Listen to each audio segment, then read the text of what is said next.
তো প্রিয় দর্শক, জানি আপনারা সবাই ভালো আছেন। বিএম আয়ুর্বেদ অ্যান্ড কোম্পানির তরফ থেকে আপনাদের সকলকে জানাই অনেক অনেক শুভেচ্ছা। গতকাল আমরা যে আলোচনা করেছিলাম সেই আলোচনার সারাংশটা আজকে একবার আপনাদের জানিয়ে নিচ্ছি, এরপর আজকের আলোচনা আমরা যাব। তো কালকের আলোচনার যে বিষয় ছিল আয়ুর্বেদিক শাস্ত্র, সব থেকে পুরানো শাস্ত্র। এই শাস্ত্র বেদের একটা অংশ। আয়ুর্বেদিক শাস্ত্রের বিকাশ সাধনে বেশ কিছু মনীষীগণ অনেক অনেক অনেক সাধনা করেছেন, রোগীকে ভালো করেছেন। আয়ুর্বেদিক শাস্ত্রে মানুষের রোগ হচ্ছে দুই রকম, শারীরিক, মানসিক। এর সঙ্গে চিকিৎসা হচ্ছে তিন রকমের হয়, আসরিক, মানবীয় ও দৈবী। এরপর কি ছিল, আয়ুর্বেদিক চিকিৎসা 8 ভাগে বিভক্ত, এক একটা ভাগে এক একটা কাজ আছে। এরপর ছিল বায়ু, পিত্ত, কফ। এই তিন হচ্ছে আমাদের শরীরের মূল বিষয়বস্তু। তিনটা যদি সঠিক থাকে আমাদের এই দেহটা একদম নিরোগ থাকে। তারপরের বিষয় ছিল হচ্ছে রোগ যে দুরকম, শারীরিক আর মানসিক। রোগকে চিকিৎসা করা হয় তিনভাবে, সাধ্য, অসাধ্য, জাপ্য। এর সঙ্গে কি ছিল, আমাদের শরীরের বায়ু, পিত্ত, কফ মূলত আমাদের খাওয়া দাওয়ার ফলেই 19-20 হয়। আর বায়ু, পিত্ত, কফ 19-20 হওয়া মানেই আমাদের দেহের মধ্যে রোগের সংক্রমণ হওয়া। আমাদের এখানে কোনো মেশিনের দ্বারা পরীক্ষা নিরীক্ষা হয় না, হাতের শিরা দেখে, পরীক্ষা করে, আপনাকে স্পর্শ করে, আপনার চোখ দেখে, জিভ দেখে, মলমূত্র দেখে, সেখান থেকেও আপনার পরীক্ষা করে আমাদের রোগীকে ধরে রোগের চিকিৎসা করতে হয়। তো আয়ুর্বেদিক ওষুধ সঠিকভাবে প্রয়োগ করলে যথাযথ ফল লাভ হয়। এই ছিল আমাদের গতকালকের আলোচনা। তো আজকের যে বিষয়গুলো নিয়ে আমরা আলোচনা করব, আজকের বিষয় হচ্ছে আমাদের প্রত্যেকটা দেহ, মানুষের প্রত্যেকটা দেহে আলাদা আলাদা ধাতু দিয়ে প্রত্যেকেই তৈরি আছে। এক একজনের দেহে এক একটা ধাতু বলবান থাকে। যে ব্যক্তির মধ্যে যে ধাতুর প্রবণতা বেশি, সেই ওষুধ দিয়ে তার দেহের রোগকে সারিয়ে তুলতে হবে। আর এর সঙ্গে আমাদের আজকের আলোচনা হচ্ছে বছরে 12 মাস, এই 12 মাসের 6টা ঋতু। 6টা ঋতুতে আমাদের দেহে 6 রকমভাবে আমাদের রোগের সংক্রমণ হয়ে থাকে। তো এই 6 রকমভাবে রোগের সংক্রমণ যদি আমরা সারা বছর ধরে আমাদের নিজেদের শরীরকে পর্যবেক্ষণ করি, তবে প্রতিটা জিনিস আমরা সঠিকভাবে ধরতে পারি। এই 6 ঋতুর বৈশাখ ও জ্যৈষ্ঠ মাস মানে গ্রীষ্মকাল, যখন আমাদের গ্রীষ্মকাল হয়, আমাদের এই শরীরে কি হয়, পিত্তের প্রবণতা বেড়ে যায়, শরীরটা রুক্ষ রুক্ষ মনে হয়। এরপর কি আছে, আষাঢ় শ্রাবণ অর্থাৎ বর্ষাকাল। বর্ষাকালে দেখবেন দর্শক, আমাদের শরীরটা বিদাহী ও শীতল শীতল মনে হয়। ভাদ্র আসছে অর্থাৎ শরৎকাল।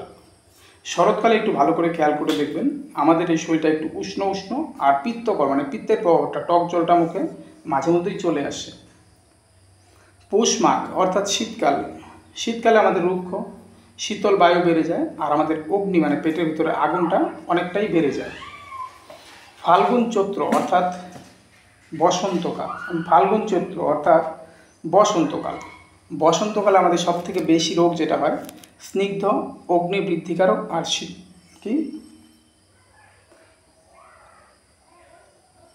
কফ বর্ধক, মানে কফটাকে বাড়ায় তোলে। তো এই মোটামুটি আমাদের 6টা ঋতুতে 6 রকম রোগ হয়। এটাকে যদি সাম আপ করা যায়, যে গ্রীষ্মে আমাদের মানে বায়ুটা বেড়ে যায়, বর্ষায় আমাদের পিত্তের প্রবণতা বেড়ে যায়, আর শরতে অর্থাৎ হেমন্তকালে আমাদের কফের প্রবণতাটা বেড়ে যায়। এই হচ্ছে আমাদের 6 ঋতুতে 6 ভাবে আমাদের রোগের সংক্রমণ হয়।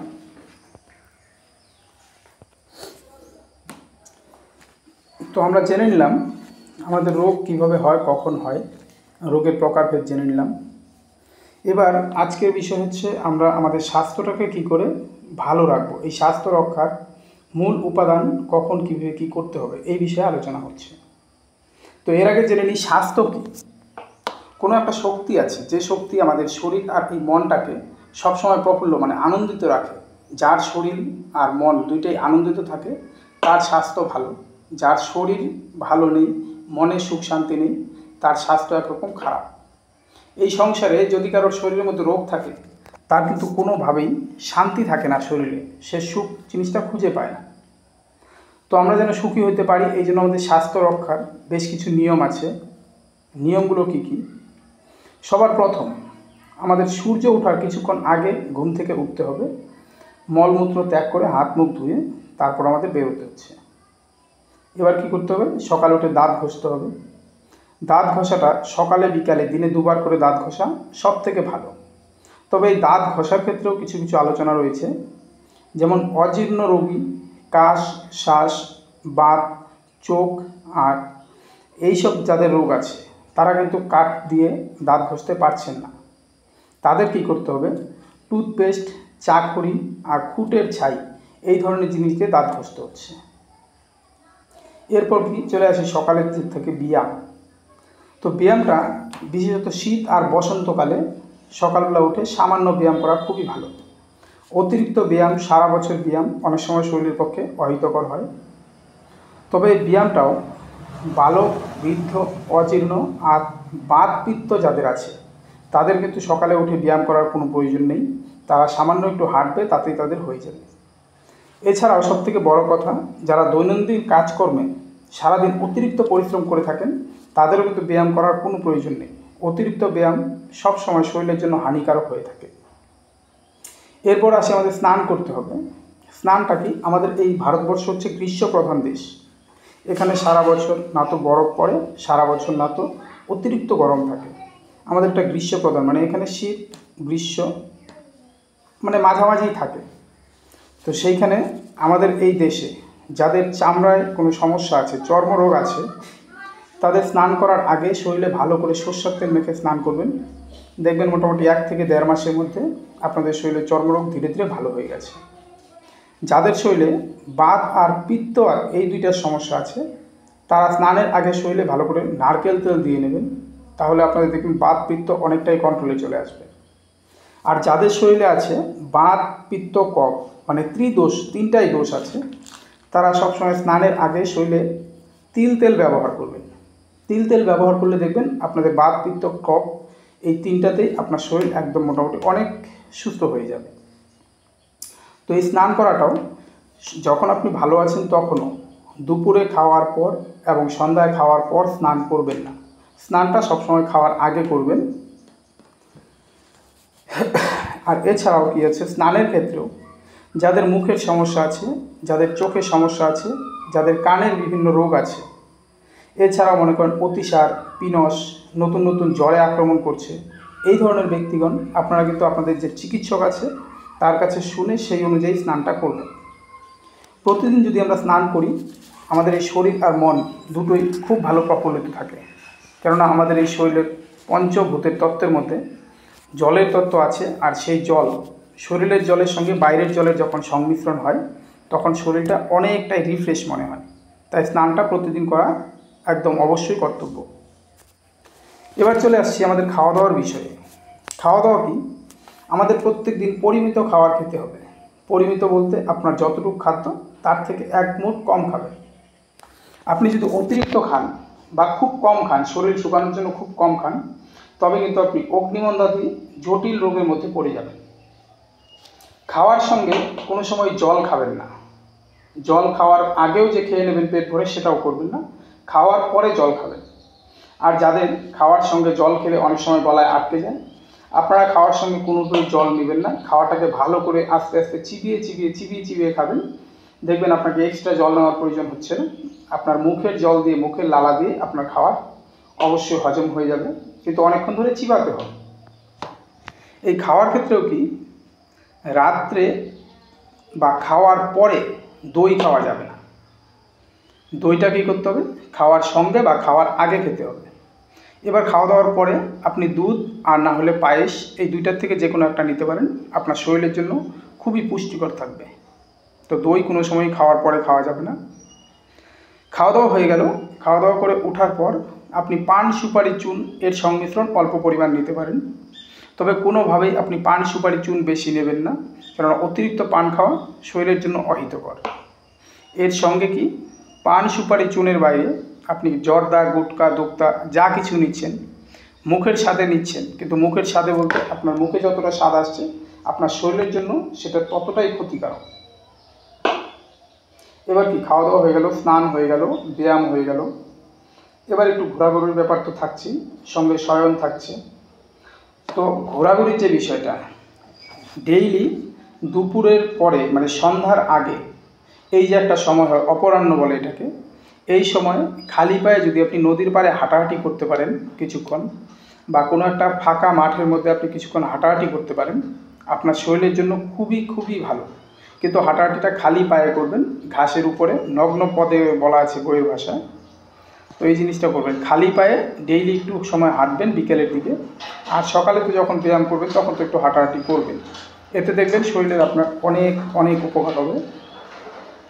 রাতের যে শোয়ার বিষয়টা আছে, খাওয়া দাওয়ার পরে পরে আপনি শুয়ে পড়বেন না। রাতের খাওয়া সবসময় এক প্রহরের মধ্যে খেয়ে দিয়ে একটু হাঁটাহাঁটি করে তারপর শুবেন। আর শোয়ার সময় কী করতে হবে, প্রথমে আপনি বাঁ পাশে কিছুক্ষণ ঘুরে শুবেন। এই মোটামুটি মিনিট 10-15 বাঁ পাশে ঘুরে শোয়ার পর আপনি যেভাবে খুশি শুতে পারেন। তবে শোয়াটাও সবসময় চেষ্টা করবেন যেন লম্বায় শোয়া হয়। ওই ভাঁজ হয়ে কুঁজু হয়ে রাত্রে শোবেন না, এতে শরীরের জন্য অনেকটাই ক্ষতিকারক হয়।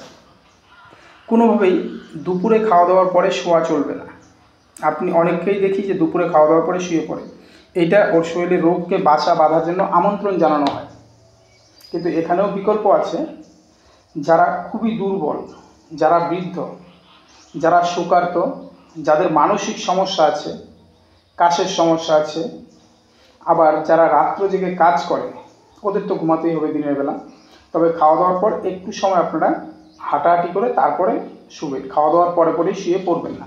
এটা দুপুরের ক্ষেত্রেও রাতের ক্ষেত্রেও। তো সারাদিনে মোটামুটি আমাদের সব কিছু হয়ে গেল। এবার আমরা তো মানুষ, আমাদের ডেইলি একটা শক্তি আছে। এই শক্তির নাম হচ্ছে মৈথুন। এটাকে কী করতে হবে, আমাদের শরীরে যতটা শক্তি আছে সেই অনুযায়ী এটাকে ব্যবহার করা প্রয়োজন। কোনো সময় অতিরিক্ত এই কাজটা ভালো হয় না শরীরের জন্য, অতিরিক্ত এটাকে করা যাচ্ছে না। এর সঙ্গে কি, এই ক্ষেত্রেও বেশ কিছু নিয়ম আছে। যেমন আপনার প্রভাতকালে, সন্ধ্যাকালে, পূর্ণিমা, অমাবস্যা, চতুর্দশী, অষ্টমী ও সংক্রান্তি, এই কয়টা দিনে, এই কয়টা সময়ে আপনার কিন্তু কোনোভাবেই নিজের শক্তি দেখানো চলছে না। এতে আপনার ক্ষতি হবেই হবে, অনিবার্য।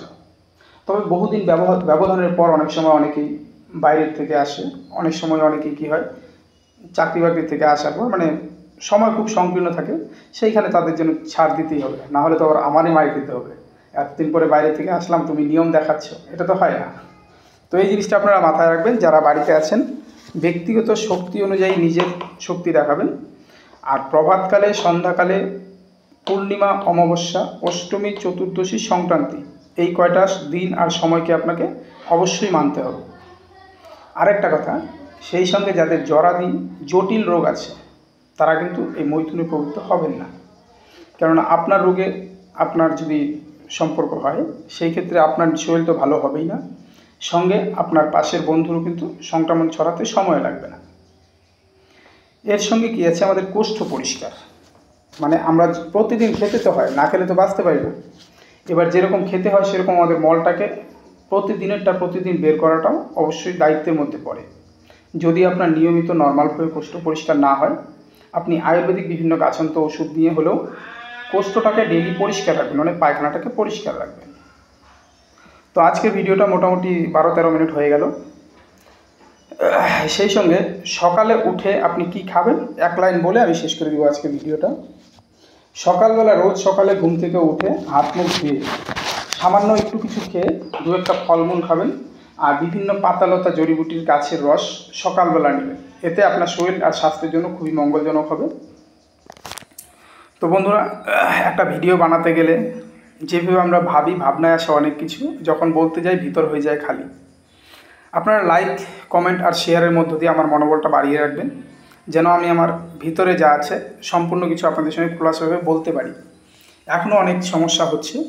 তো প্রথম BM Ayurveda and company marketing কোম্পানির তরফ থেকে আপনাদের সকলের দীর্ঘ জীবনের মঙ্গল কামনা করে আজকের ভিডিওটা এখানেই শেষ করছি। দয়া করে লাইক, কমেন্ট, শেয়ারটা চালিয়ে যাবেন, একটু সাহস দেবেন যেন ভবিষ্যতে এর থেকেও ভালো করতে পারি। ধন্যবাদ সবাইকে, বাই বাই।